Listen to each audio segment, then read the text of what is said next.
अस्सलाम वालेकुम student. Database के लेक्चर नंबर 21 के साथ मैं हूं मकबूल हुसैन। आज के लेक्चर में जो हम टॉपिक डिस्कस करेंगे उसका नाम है elements for physical database design.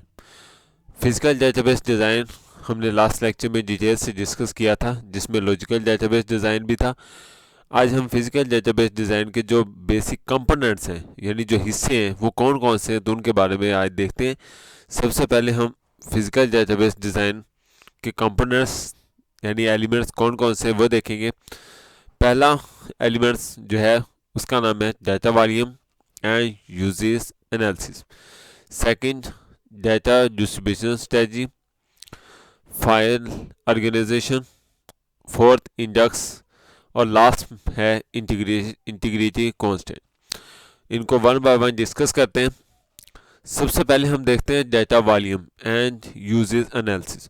Data volume जिस तरह नाम से ही जाहिर है कि यानी जो भी हम डेटाबेस में स्टोर करेंगे वो कितना ज़्यादा होगा, यानी उसका ह्यूज यानी वॉल्यूम जो होगा वो साइज़ में कितना होगा। तो it is use to estimate the size और volume and use pattern of the database. इसमें हम ये एस्टिमेट लगाते हैं जो भी डाटा है या जो उसका इस्तेमाल है, यूजेस और जो हम तरीक़ाकार पैटर्न यानी इस्तेमाल करेंगे डेटाबेस में, उसका जिक्र हम डाटा वॉल्यूम के अंदर देखते हैं। इसके अलावा हम एस्टिमेट लगाते हैं डेटाबेस के साइज़ का। It is use to select the physical storage media. तो फिजिकल स्टोरेज डिवाइसेस के लिए जो भी हमने डेटाबेस स्टोर करना है, यानी फिजिकल कितनी हमें हार्ड डिस्क चाहिए, यानी जो भी हमने डाटा स्टोर करना है वो डिपेंड करता है कि यानी कितना ज़्यादा होगा। जितना ज़्यादा हार्ड डाटा होगा उसी हिसाब से जो है हम फिजिकल स्टोरेज डिवाइसेस यानी हार्ड डिस्क वगैरह जो है वो लेंगे। उसके बाद लास्ट में हम देखते हैं कि इसका एस्टिमेट किया जाता है। Use pattern are use to select file organisation and access method, यानी कौन कौन से मेथड इस्तेमाल करेंगे कंपनी जो है वो फाइल को ऑर्गेनाइज करने के लिए। उसके बाद सेकंड जो हिस्सा है बहुत ही इंपॉर्टेंट हिस्सा है जी, अक्सर ये आमतौर पर शॉर्ट क्वेश्चन में भी आता है। तो डिस्ट्रीब्यूशन स्ट्रेटजी का मतलब जो हमारे पास डाटा है उसको हम कितने हिस्सों में डिवाइड करके किसी भी वेबसाइट पर किसी भी यूनिट में किसी भी पॉइंट पर रख सकते हैं।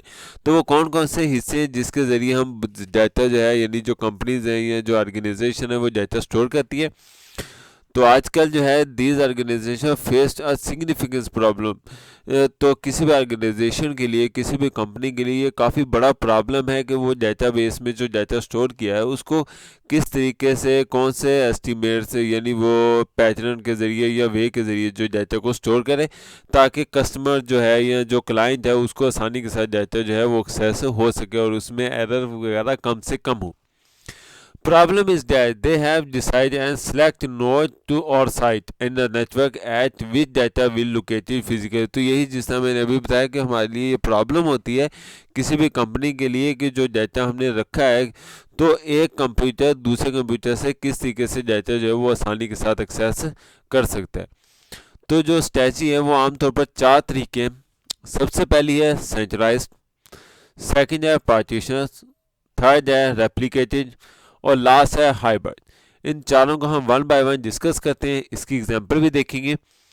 तो सबसे देखते हैं सेंट्रलाइज। जिस तरह नाम से ही जाहिर है, पता लग रहा है सेंट्रलाइज यानी तमाम का तमाम डाटा एक सिंगल वेबसाइट पर अगर स्टोर कर दिया जाए तो उसे सेंट्रलाइज का नाम दिया जाता है। इस स्ट्रेटजी में क्या है, all data storage in this single site, यानी एक ही वेबसाइट पर तमाम डाटा स्टोर कर दिया जाता है। मिसाल के तौर पर यहाँ पर जो 22 मुल्तान की वेबसाइट है, तो देखा जाए तो स्टूडेंट का तमाम रिकॉर्ड जो है वो एक ही वेबसाइट पर स्टोर किया जाता है। क्योंकि जब भी किसी भी स्टूडेंट ने अगर अपना रिजल्ट चेक करना है 9th-10th का या फर्स्ट ईयर सेकंड ईयर का, तो वो कहाँ पर चेक करता है, यानी वो सिंगल एक ही वेबसाइट जो है ताकि सारा डाटा एक ही वेबसाइट पर तो स्टोर है, तो वहाँ से वो अपना रिजल्ट वगैरह जो है वो चेक कर सकता है। इसके अलावा it is simple and easy to conduct. तो ये काफ़ी ज़्यादा आसान होता है और ये सिंपल है क्योंकि मुख्तलिफ वेबसाइटों पर जाकर उससे अपना रिजल्ट वगैरह देखना नहीं पड़ता, एक ही वेबसाइट पर वो सारे के सारे डाटा जो है उसे मिल जाता है।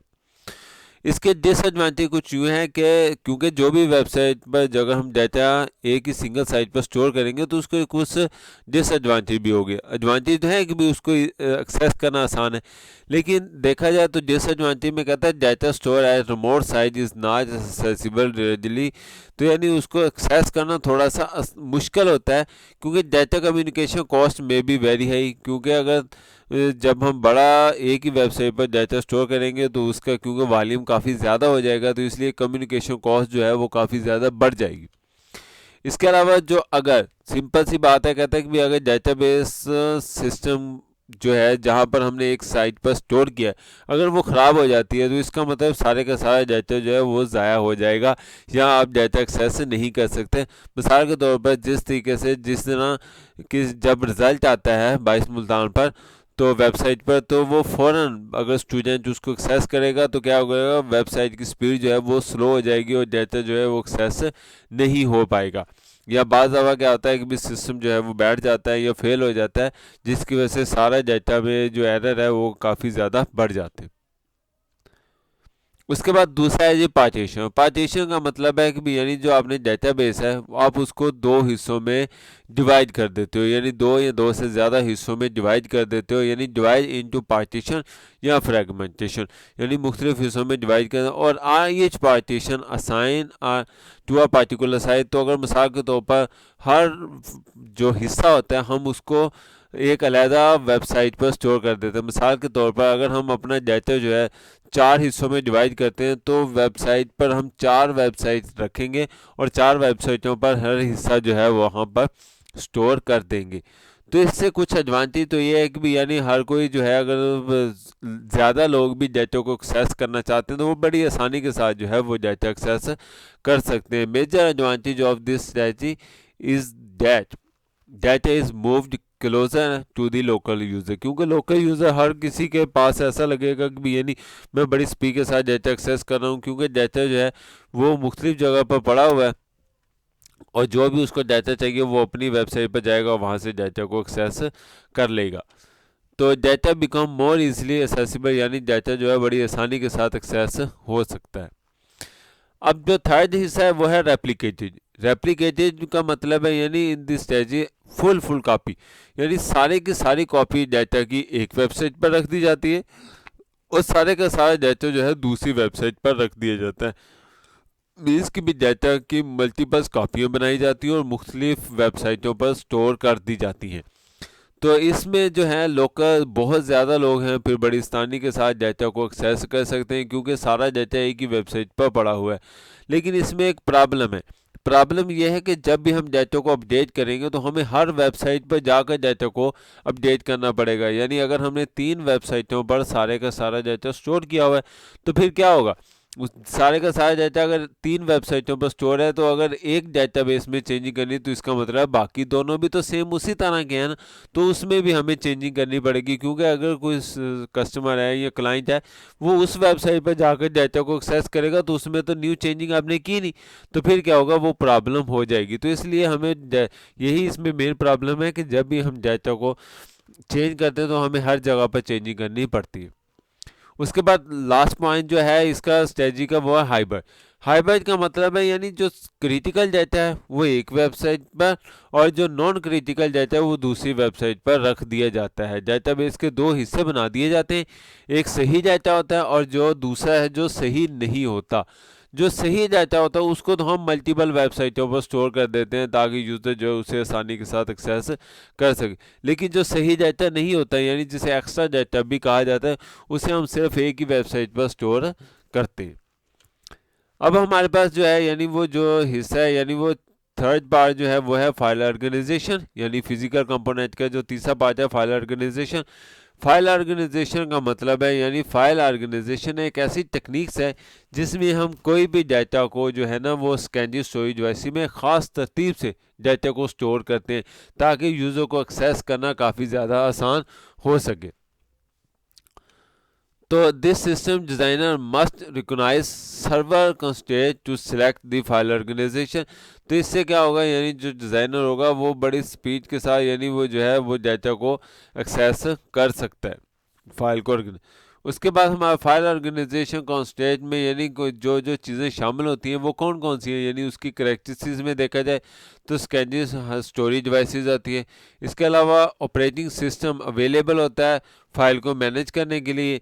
User requirement for storing and accessing data, user की रिक्वायरमेंट के मुताबिक हम डाटा को स्टोर भी कर सकते हैं और डाटा को एक्सेस भी कर सकते हैं। मिसाल के तौर पर हमने किसी भी स्टूडेंट का डाटा स्टोर करना है तो हम क्या करेंगे, सबसे पहले उसका रोल नंबर लिखेंगे, उसके बाद उसका नाम, उसके फादर नेम, उसके बाद उसकी क्लास और फिर उसकी फ़ीस और इसके अलावा उसका सेल नंबर वगैरह। इस तरह सो तरतीब के साथ हम डाटा को स्टोर करेंगे। लेकिन जब हमने डाटा को एक्सेस करना है किसी भी स्टूडेंट को तो सबसे पहले हम उसका नाम लिखेंगे, रोल नंबर लिखेंगे।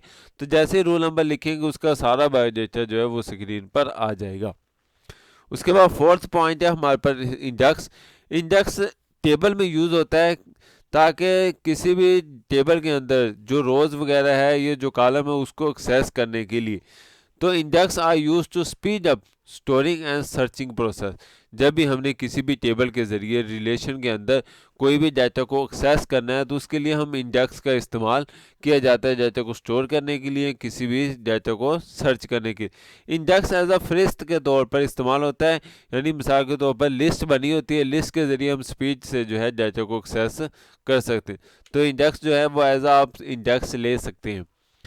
Performance of database is improved with these index. तो जब लिस्ट बनी होगी तो फिर तो हम बड़ी ज़बरदस्त तरीके से, बड़ी आसानी से डेटाबेस में से डाटा को एक्सेस कर सकते हैं। इंडेक्स में भी क्रिएट ऑन प्राइमरी की। इंडेक्स कहता है कि कोई भी प्राइमरी की भी हो सकती है, सेकेंडरी की भी हो सकती है या फॉरेन की भी हो सकती है। उसके बाद लास्ट जो है वो है पॉइंट इंटीग्रिटी कॉन्स्टेंट। इंटीग्रिटी का मतलब है करेक्टनेस, यानी हम ऐसे रूल्स बनाएं ताकि डाटा को एक्सेस करना आसान हो, उसमें किसी किस्म की गलती के चांसेस ना हो, ताकि यूज़र को किसी किस्म का प्रॉब्लम ना हो, डाटा जो है वो सही एक्यूरेट उसके पास पहुंच सके। तो database integrity means the correctness and consistency of the data. तो अनदर फॉर्म डेटाबेस प्रोटेक्शन, यानी इसका मतलब यह है कि भी डाटा को प्रोटेक्ट करना, कोई इलीगल या अनऑथराइज पर्सन जो है डाटा को एक्सेस ना कर सके। Integrity is related to the quality of data. Integrity depend करती है डाटा की क्वालिटी पर, क्योंकि अगर डाटा सही नहीं है तो हमने उसके इंटीग्रिटी को क्या करना है। तो integrity is maintain with the help of integrity constant. Integrity constant means मुख्तलिफ किस्म के हम रूल्स बनाए जाते हैं जिसके ज़रिए डाटा को मेंटेन करना, डाटा को स्टोर करना काफ़ी ज़्यादा आसान होता है और उसमें किसी भी किस्म की गलती के चांसेस काफ़ी हद तक कम हो जाते हैं, जिस तरीके से ये डेफिनेशन में आपको बताया भी गया है। उम्मीद है आपको आज का लेक्चर समझ आया होगा। अगर किसी भी टॉपिक की समझ ना आई हो तो जो मेरा यूट्यूब का चैनल है कंप्यूटर ट्यूटोरियल हब, इस पर कमेंट्स करके पूछ सकते हैं। बुक को अच्छे तरीके से रीड करिएगा और अपना ख्याल रखिएगा। अल्लाह हाफिज़, फ़ी अमानिल्लाह।